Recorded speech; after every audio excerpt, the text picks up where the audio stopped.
We were 5 of 9 siblings who grew up in a house the size of a double garage in Gary, Indiana.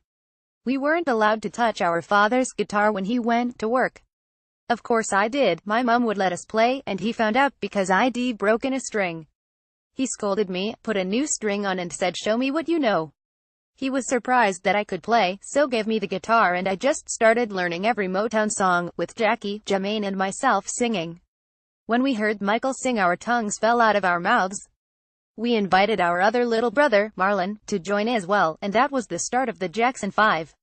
Motown didn't want any more kids because they already had little Stevie Wonder. We'd come home from school and go straight into rehearsal, and a couple of hours later we'd go out to perform. Gladys Knight saw us and told Berry Gordy at Motown, but he didn't want to know.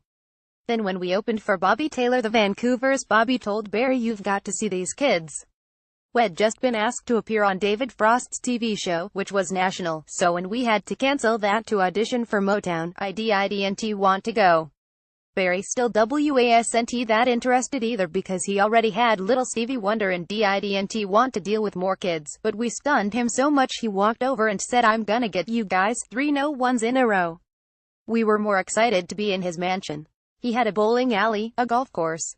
It was like Disneyland. "I Want You Back" was written for us by a team of writers called The Corporation, which include Berry.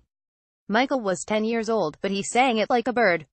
Everything took off after we did the Ed Sullivan Show. America had not long been through the civil rights era, and the song brought black and white and young and old together. When we landed in London, thousands of fans chased us through the airport, through the streets, banging on the roof of the car. Michael had a scarf on and some fans were pulling it through the window until he turned blue. In school, we'd been learning about the Eiffel Tower, Buckingham Palace, the Statue of Liberty and so on. Then suddenly we were going back to class with pictures of us in all these places. We'd come home from school, rehearse, then go out to perform. From left, Jermaine, Michael; front, Jackie, Marlon and Tito. Photograph, Giles Petard Redfern's Marlon Jackson, singer. Our father was a hard taskmaster. There's a James Brown song, "Papa Don't Take No Mess." That was my father. He drilled us into becoming a professional group. We were playing the Chitlin circuit, clubs, theaters, everywhere. Every talent show we entered, we won. I don't know how much we were being paid for all this, but audiences would throw money on the floor, so I went into school with a lot of dollars in my pocket.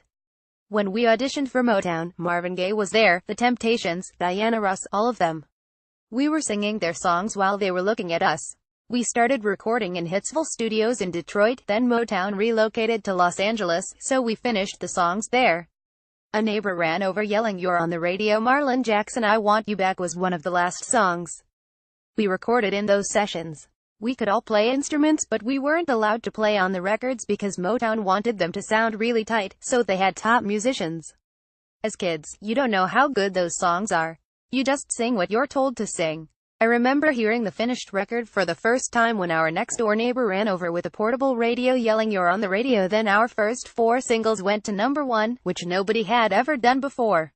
When you're 11 years old, you don't think about that type of stuff, or how this song is going to save someone's life years from now, or get someone's family back together. We were just kids having fun. Michael and I were such pranksters.